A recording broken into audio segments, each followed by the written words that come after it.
Good afternoon. I'd like to call the meeting of the Board of Public Utilities for the City of Santa Rosa to order. We may have a roll call, please. Board Member Wright? Here. Board Member Mullen? Here. Board Member DeWitt? Present. Board Member Badenfort is absent. Vice Chair Arnone? Here. And Chair Galvin? Here. Let the record reflect that all board members are present with the exception of Board Member Badenfort. Thank you. Any statements of abstention by board members? Seeing none. We have no study session. We have the minutes for the March 19th meeting. So at this time, we'll take any public comments on the minutes. If you wish to make a comment, please move to the podium. Seeing no one rise, the minutes will be approved and entered. We have two staff briefings. Director Burke. Thank you, Chair Galvin and members of the board. Our first staff briefing will be the Water Capital Improvement Project update. And our Deputy Director of Capital Improvement Projects, Krista Siegenthaler, I sure hope I did that right, will be presenting. And welcome, this is her first time presenting to the board.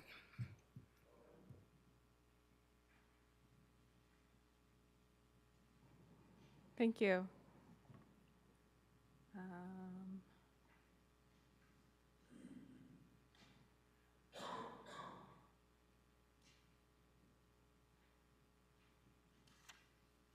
All right, good afternoon, Chair Galvin, members of the board. My name is Krista Siegenthaler. I am the Deputy Director of Engineering Services with Transportation and Public Works. I'm here today to give you an update on our capital projects. So I'll start with projects that are currently in construction. The projects on this list have all been advertised and awarded. The first one, Reclamation Pump Station E building replacement.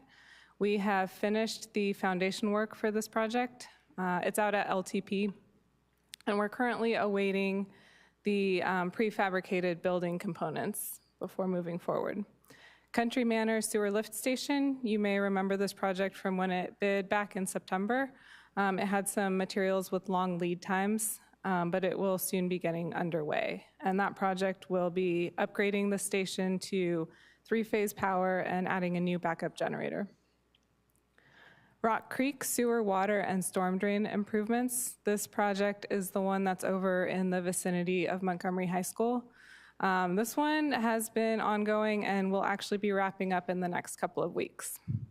And then the other 3 projects I have on the list here are in the construction phase, but we are currently in the process of material procurement and submittal reviews. And that's the LTP, workout at the LTP, electrical upgrades to Pump Station 9, and the radio links that will connect our reservoirs to pump stations. So Director Hennessy provided the last CIP update to this board back in August. Since then, we have bid opened 13 projects shown here, and this is for all of TPW, not just for the water projects. The work here totals approximately $70 million. And then highlighting these projects, these are the water projects in that list. And also I have 2 pavement projects on this list that are highlighted because they had significant amount of water. More than 50% of the project scope was water. These projects that are highlighted are roughly $20 million in capital construction costs.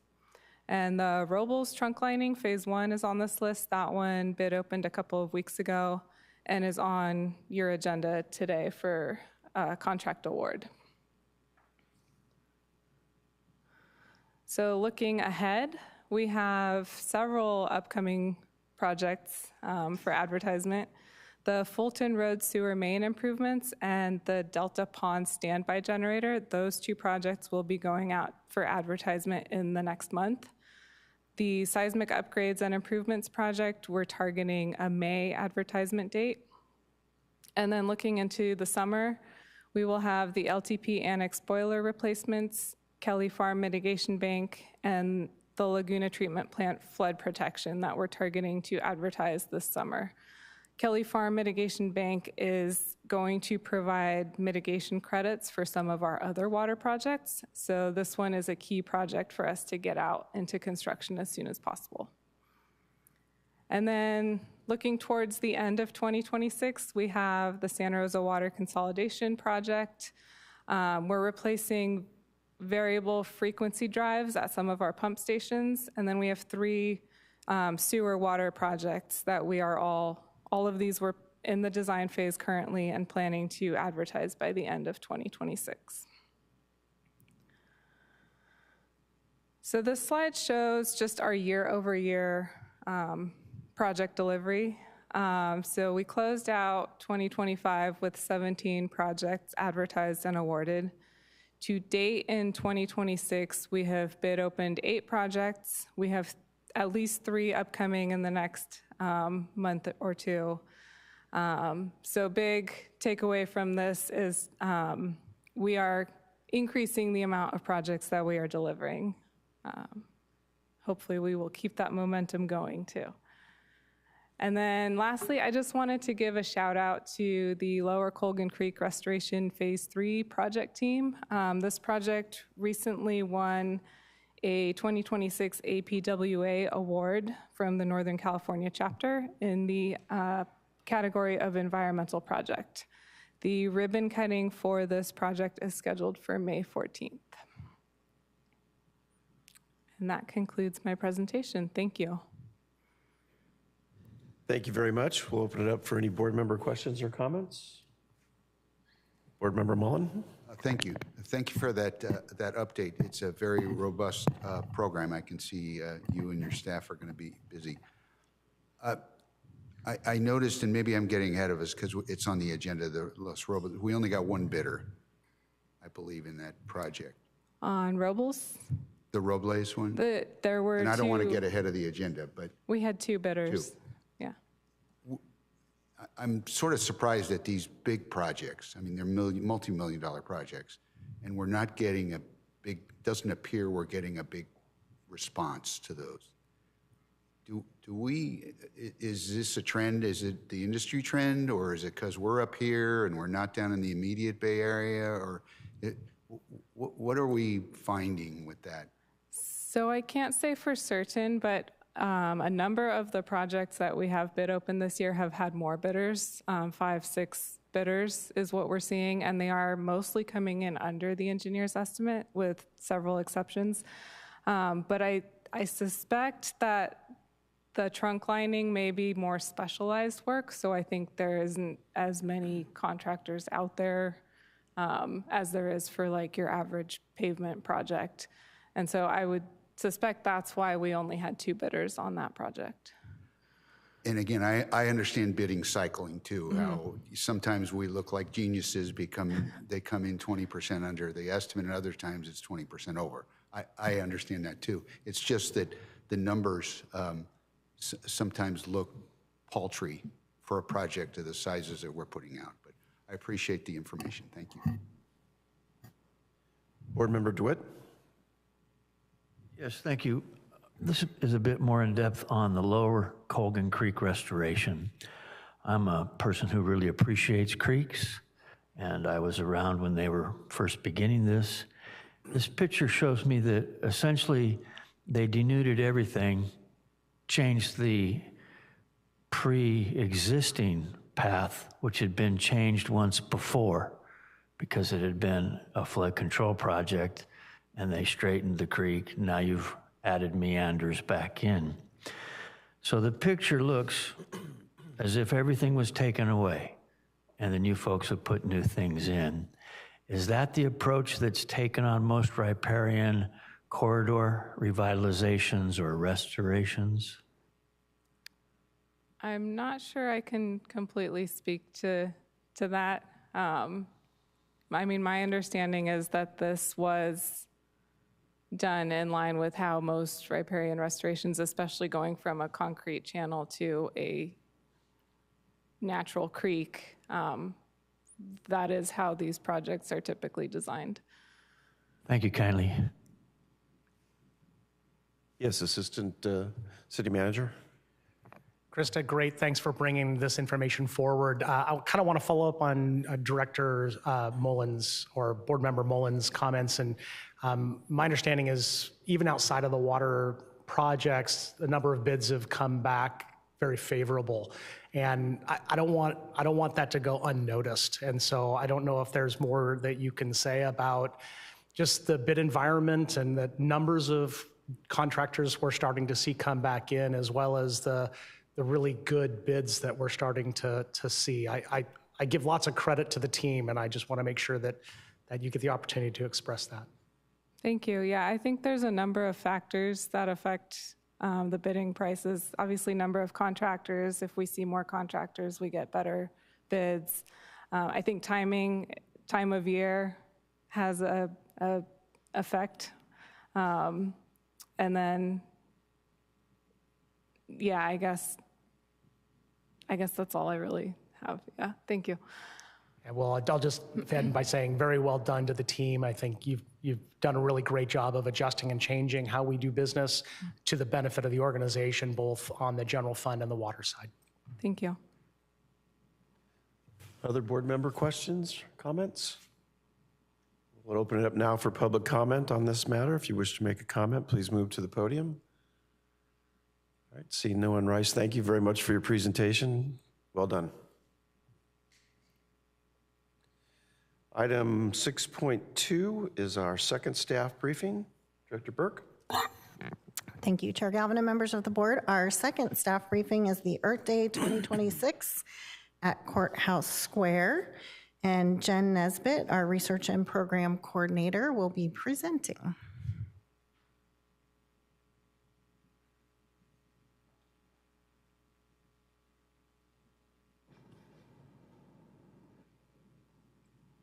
Thank you, Director Burke.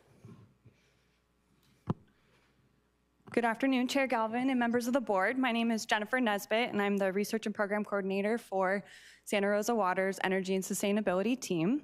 I'm excited to be here today to formally invite you all to Santa Rosa's 17th Annual Earth Day Festival. This year, our event will be held on Saturday, April 25th from noon to 4 p.m. in Old Courthouse Square. Earth Day is a free, family-friendly event for our community that brings us all together through fun activities, live performing arts, great food, and inspiring exhibits that raise environmental awareness. At our event this year, we're gonna have free bike parking led by Sonoma County Bicycle Coalition. Latino service providers will be hosting our beer and wine tent. The hydration station will be on site to provide ice-cold tap water to all event goers. We'll have around 60 local vendors joining us all day in the square. And there's many generous local sponsors and volunteers who have helped make this event possible. Classroom Safari will be returning this year to provide an educational animal exhibit. Stephanie the Star will be providing free face painting for children all day. There'll be eco-friendly activities for all, including our always popular kids section as put on by the city's Recreation and Parks Department. Fare-free transit will be offered all day to support attendance, and that will include Santa Rosa City Bus, Petaluma Transit, and Sonoma County Transit. And prior to the event, there will be some creek cleanups happening as put on by the Stormwater and Creeks team in Santa Rosa Water, down at Santa Rosa Creek, Roseland Creek, and Bush Creek. This year, we promoted a public call for performers, and a review panel selected 5 talented performing groups to showcase Santa Rosa's performing arts scene at Earth Day.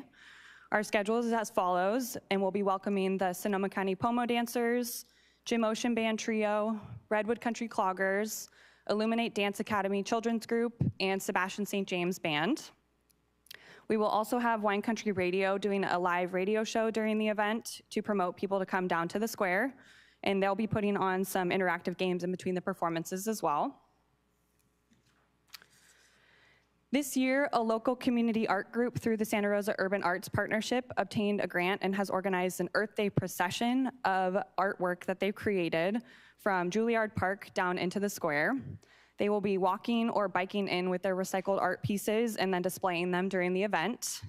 And we're looking forward to seeing what kind of recycled art they've created. And I look forward to seeing you all on April 25th at Earth Day. If you have any other questions or if you wanted to volunteer, our website is listed here. And thank you for listening to my presentation. Thank you for your presentation. Are we going to see the sloth again this year? Yes. Chair Galvin, yes. That's an all-time favorite. Any board member questions or comments? Board Member DeWitt? Yes, thank you for that presentation. And I wanted to double check on the timing of the Roseland Creek cleanup that day. What time? I believe they all start around 9 a.m., but more information is on the website. Okay, you're getting us up early. We've been doing it at 10 as long as I remember, but this will be good. Okay, and would you happen to know exactly what city involvement there's going to be that day? Will we be getting tools and buckets and things like that? I do anticipate some fire engines. Our electric vehicle bus will be out there. Possibly some police vehicles. I'm not completely positive yet on This availability. is at Roseland Creek. You're bringing a fire engine? Oh, no, I'm sorry. Okay. I thought you meant at Earth Day. No, we'd like it. You can come down there and watch those guys out of there. I won't put that in officially. My apologies. All the best. Thank you. I can't speak to all the tools that'll be at the creek cleanup. Thank you kindly. Other board member questions or comments? All right, we'll open it up for public comment on item 6.2. If you wish to make a comment, please move to the podium. Seeing no one rise. Thank you again. Good luck with the event. Looking forward to it. We have 5 items on the consent calendar. I'll move adoption of the consent calendar. Second. We have a motion by Vice Chair Arnone, seconded by Board Member Mullen for the consent calendar to be approved. This time we'll open it up for public comment on the consent calendar. If you wish to make a comment, please move to the podium. Seeing no one rise, may we have a roll call vote, please? Board Member Wright? Aye. Board Member Mullen? Aye. Board Member DeWitt? Yes? Vice Chair Arnone? Aye. And Chair Galvin? Aye. Okay, let the record reflect the consent calendar passes unanimously with Board Member Badenford absent. Thank you. We have, I believe, just one report item, item 8.1. Director Burke. Thank you, Chair Galvin and members of the board. Our report item is our fiscal year 2026-27 water, local wastewater, regional reuse, and stormwater and creeks, operating and maintenance, capital improvement, and debt service budget and allocation of costs recommendation to City Council. And making the presentation today is Kevin Buchanan, our fiscal manager with the Water Department.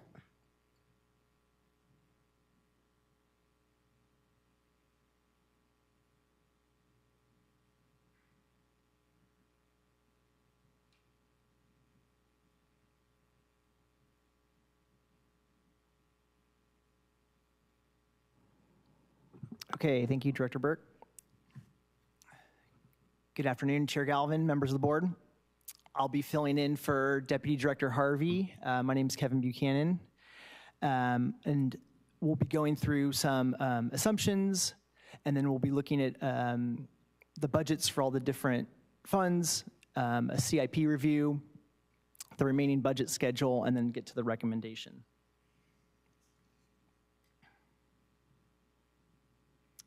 So some assumptions. We're assuming that water deliveries will increase by 1.1%. We think that the wastewater use will remain flat due to sewer caps.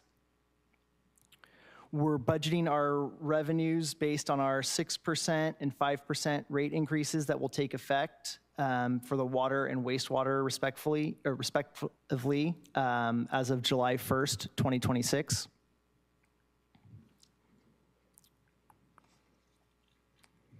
As far as expenditure increases, due to city MOUs, staff salaries will increase 4%. Electricity is increasing in the regional enterprise by 10%, taking into account maintenance issues with the CHP engines, as well as the need for higher electricity consumption due to the higher UV doses being required by the current disinfection system. Our internal overhead budgets have gone up, accounting for increased costs in the water admin fund. And I'll get into some more specifics on the O&M projects and our water purchase budget later on in this presentation.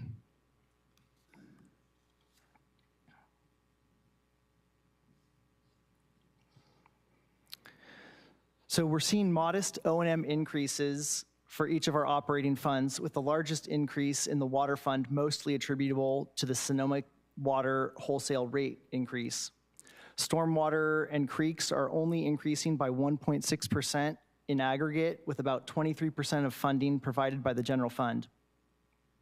The stormwater and creeks budget request has increased slightly since the last time we presented these numbers due to a small adjustment made after discussion with the downtown budget team.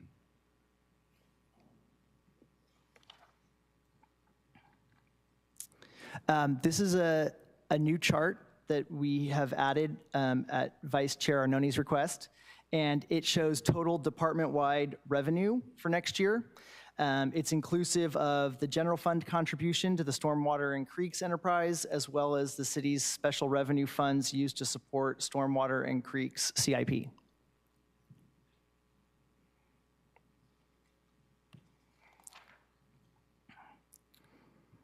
This is a pie chart showing the total proposed budget for next year, inclusive of water, sewer, stormwater, and creeks, and Santa Rosa's contribution to the regional enterprise. So total expenditures is just a little over $170 million.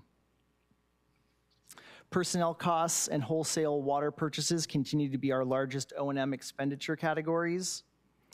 And we plan on delivering $32.4 million in capital projects, continuing our plan to steadily increase our capital investments over the next several years per our adopted rate schedule and associated financial planning efforts.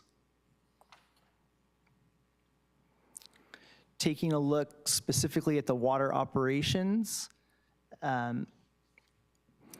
we have a proposed budget request of $49 million, which is the 6.8% increase compared to this current year. Salaries are up almost 11% despite the 4% COLA I mentioned earlier, and that's due to an increase in miscellaneous salaries anticipated due to some retirement and vacation sellback payouts. O&M project budget in the Water Operations Fund is down quite a bit, and project budgets don't turn back to the fund like other O&M line items. We have healthy budgetary balances in our projects, and we'll continue using those funds in the coming year. Professional services are increasing by 16% due to increasing well operating fees that we plan to pay to the GSA. There is also anticipated increases in the costs of background checks, employee onboarding, real estate, and surveying services. And water billing services decreased, largely attributable to our adoption of fees for credit and debit card payments.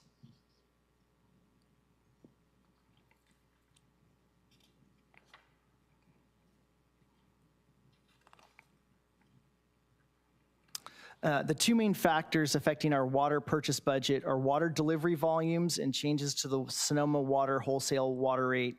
We're assuming a 1.1% increase in delivery volumes attributable to growth and a wholesale rate increase of 8.21%, putting the wholesale price of water at $1,515 per acre foot. And we project wholesale demand for next year to be about 15,600 acre feet for a total budgeted cost of approximately $23.7 million next year. And there's our O&M pie chart, and you can see that the purchase of water is by far the biggest expense.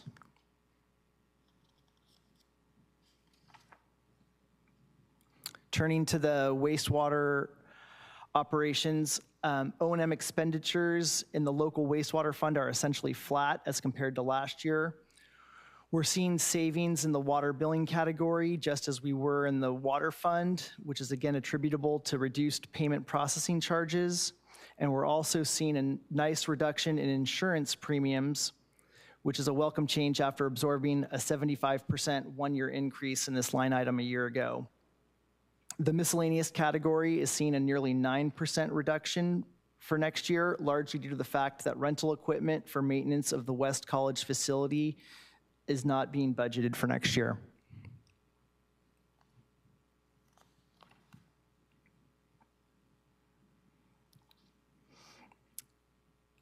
Here's the graphic of the proposed $16 million wastewater O&M budget. The majority of the budget funding is for personnel, water billing, and overhead costs.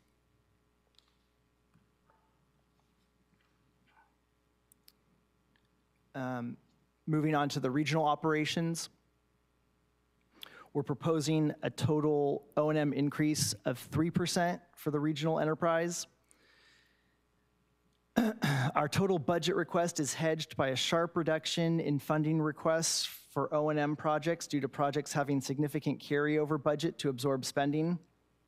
Our professional services budget request is up about 20% on the year, reflecting higher expected costs for biosolid disposal costs, as well as industrial disposal with Listec.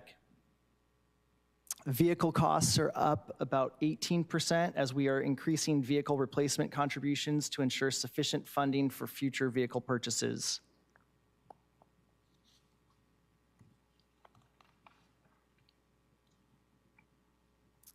And there's our pie chart of the regional budget. About 68% of this is made up of personnel, debt service, and capital spending categories.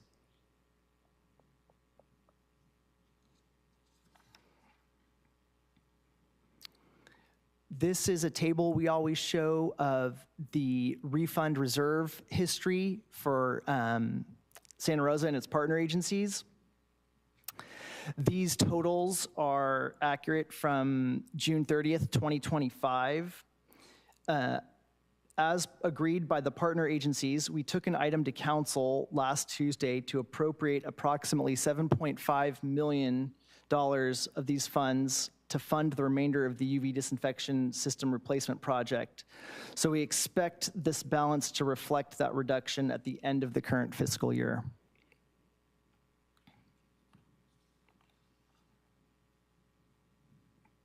This table shows our miscellaneous revenues. You can see that we are projecting a pretty steep increase in revenues from 6.8 million up to 8.4 million. This is due to strong interest earnings, as well as the tipping fees, which continue to be a source of revenue with the truck waste program.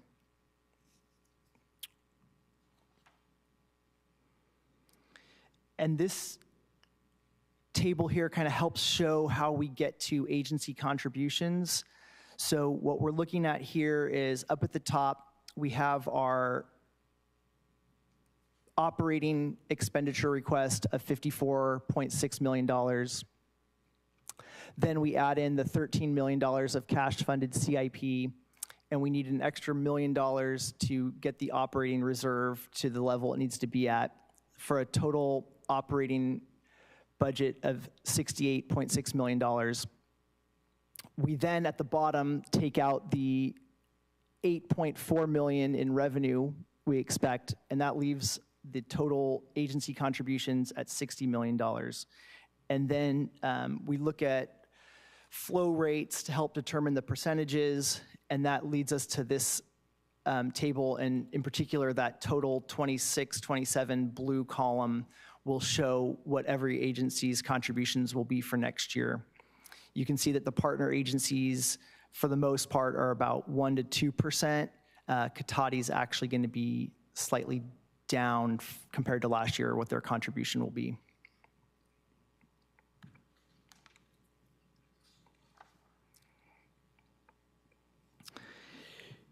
Here's where each of our operating fund reserve balances ended up as of the end of last fiscal year. The water enterprise added $5.8 million, bringing the total to approximately $21.1 million. The local wastewater enterprise added $4.1 million, ending the year at about $18.8 million, and the regional operations fund added $7.5 million to the partner agency refunds reserve with an ending balance of just under $16.3 million.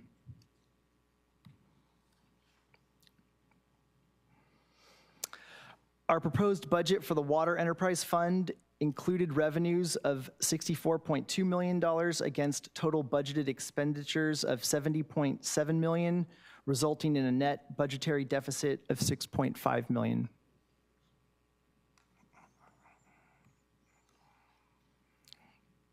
And our local wastewater fund is budgeted $87.4 million in revenues against $94.4 million in budgeted expenditures, resulting in a net budgetary deficit of $6.9 million for the year. This graphic also clearly demonstrates just how much of our local wastewater resources are allocated to funding Santa Rosa Water's share of the regional enterprise each year. And you can see that in that gray shaded section of these bar charts.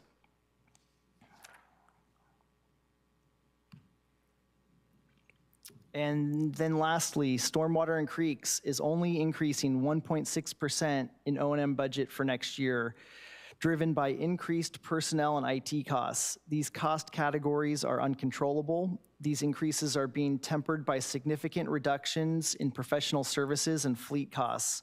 Professional service costs have gone down due to not budgeting for EPIC program costs, as well as an anticipated reduction in permit compliance costs for next year. The fleet reductions are attributable to seeing actual charges coming in lower than we've been budgeting, so we've reduced next year's budget requests in this category accordingly. As I spoke to earlier, some small adjustments have been made here by the finance department. Salaries and benefits have increased slightly due to a change in anticipated labor charge-outs. This change results in the general fund contribution for labor costs increasing slightly. Here's a look at the pie chart for the Stormwater and Creeks Fund.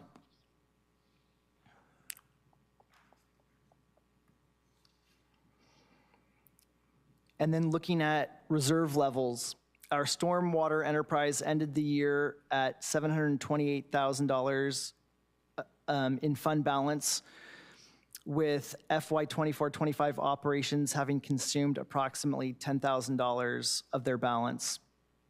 And the Creeks enterprise ended the year at $1.28 million, having consumed just under $108,000 of their reserve balance during the year.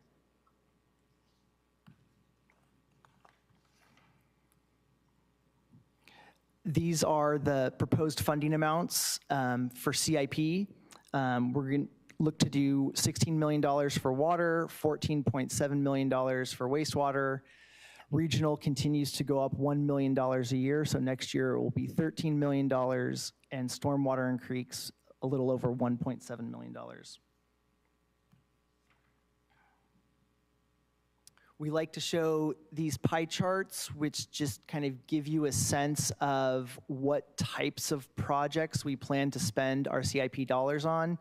You can see that next year reservoirs would make up the biggest chunk of CIP dollars. That would be roughly $6 million, and then going down from there to as low as 13% for pump stations, which converts to just over $2 million. We have a similar slide for local wastewater. So that $14.7 million is broken up between sewer mains and services, master plans, sewer trunks, and a very small $50,000 for lift stations and facilities.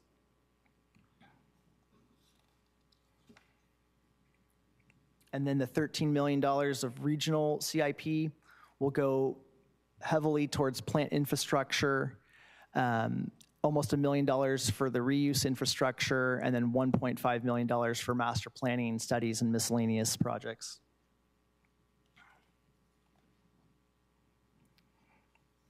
And then stormwater and creeks will be spending just over half of their CIP dollars on their master planning studies and miscellaneous category. So this is the remaining budget schedule. We're getting closer to the end. City Council is planned for April 21st to do the preliminary regional budget approval. Then May 5th and 6th will be budget study sessions at City Council, and then June 17th would be budget adoption. So it is recommended by the Board of Public Utilities Budget Subcommittee, the Subregional Technical Advisory Committee, and Santa Rosa Water that the Board of Public Utilities by resolution recommend that the City Council approve the 2026-27 water, local wastewater, stormwater, and creeks and regional system fund operations and maintenance, capital expenditure, and debt service appropriation requests, and the resulting cost allocations. And that's the end of my presentation, and I'm happy to answer any questions. Thank you very much, Mr. Buchanan. Well done. I'll open it up for board member questions or comments. Vice Chair Arnone. Thank you for that presentation, and thank you in particular for adding that particular slide. It always makes more sense to me when I have the revenue on one side and the expenditures on the other, and I can see them, face to face. So it was very helpful for my understanding, and I appreciate the responsiveness to the comments that were made in the subcommittee meetings to my concerns. So thank you. Good presentation. Okay, glad it was helpful. Thank you. Board Member DeWitt. Yes, thank you. This may seem a bit esoteric, but some vehicle costs are included in this. And I'm curious, are we doing vehicles that are petroleum or electrical? And I ask that question because it looks like the cost of petroleum products will be continuing to rise in the future, and we may have to plan for things being more expensive than we might have expected. So have we been looking into electric vehicles for replacements? Let me defer to Director Burke on that one. Sure. Thank you, Board Member DeWitt, for that question. As the board may recall, we did bring a fleet electrification master plan to this board quite a number of months ago. Also brought it to council. It does outline where we can to purchase electric vehicles, where they make sense and where we can to meet upcoming regulations. Some vehicles we don't have that ability because they're just not produced, but where we can and per council direction, we will buy electric vehicles. Thank you. Other board member questions or comments? All right, we have a resolution. I'll move that the Board of Public Utilities, by resolution, recommend that the City Council approve proposed fiscal year 2026-2027 water, local wastewater, stormwater, and creeks and regional system fund operations and maintenance, capital expenditure, and debt service appropriation requests, and the resulting cost allocations. I'll second. Motion by Board Member Wright, seconded by Vice Chair Arnone. At this point, we'll open it up for public comment on item 8.1. If you wish to make a comment, please move to the podium. See no one rise. May we have a roll call vote, please? Board Member Wright? Aye. Board Member Mullen? Aye.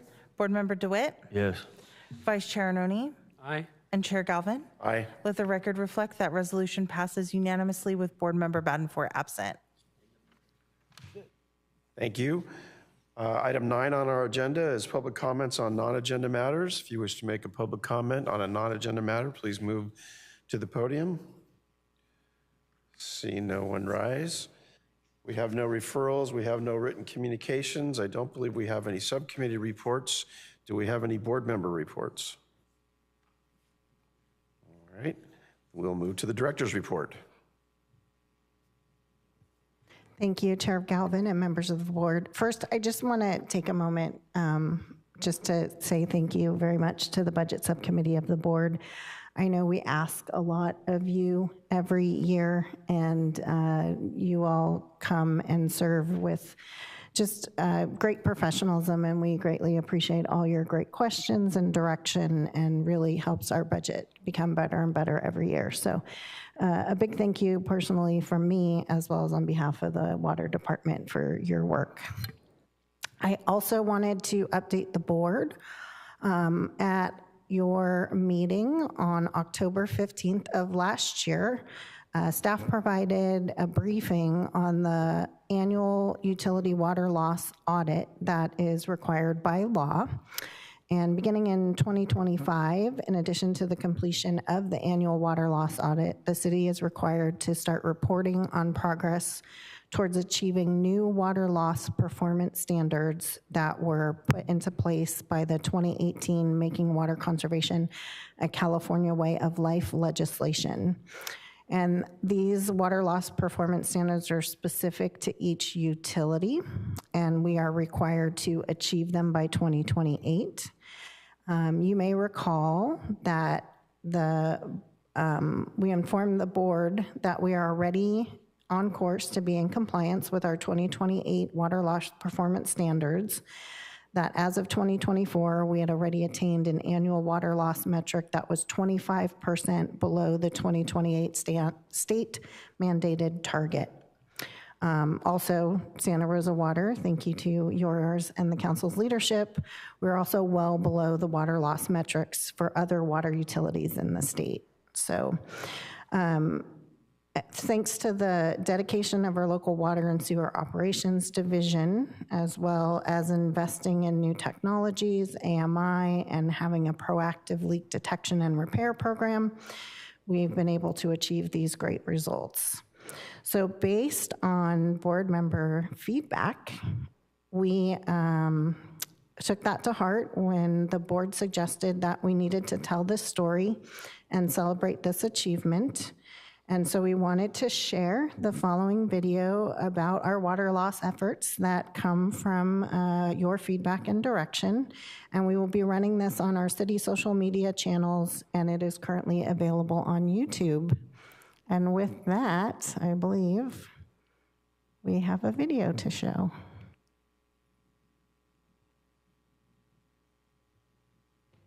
At Santa Rosa Water, we think about water a lot. Every day, our team is working to make sure your water is always on when you need it.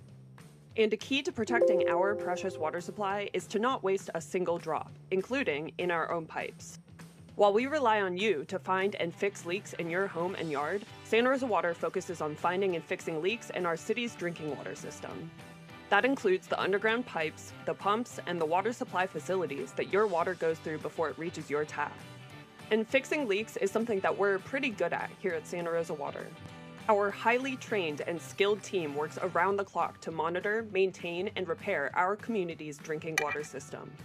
Many of our pipes are about 50 to 70 years old, so this work is critical to keeping water flowing reliably across the city. So what does it take to keep water flowing and prevent water loss as water makes its way to your house or business? Well, each year, our leak detection team inspects 100 to 200 miles of water service lines. And citywide, our crews maintain and repair more than 600 miles of water pipe using modern technology and proven methods to keep water flowing where it should. Thanks to these efforts, Santa Rosa Water has prevented over 430 million gallons of drinking water from being lost through system leaks over the past decade. That's enough water to fill an Olympic-sized swimming pool more than 650 times. We'd call that a splashing success. So again, we just wanted to thank the board for your suggestion and direction. I know we're not always the best at trying to celebrate the achievements, but we really appreciate the board pushing us to do so. And I do want to thank our operations teams for all their work. We couldn't be successful without them doing all this work. And that's my report, and happy to answer any questions. Thank you. That was a very good video. Thanks for having that done. Board member questions or comments? Board member DeWitt? I was also going to say that's a very nice video. Makes me want to go swimming. We should actually have more pools to put that water into. I'll take one over in Southwest Santa Rosa. Thank you. Other board member questions or comments? All right, we'll open it up for public comment on item number 14. If you wish to make a comment, please move to the podium. See no one rise. That'll take care of item number 14. That concludes our agenda for today. So we are adjourned. Thank you, everyone. Thank you. Outstanding.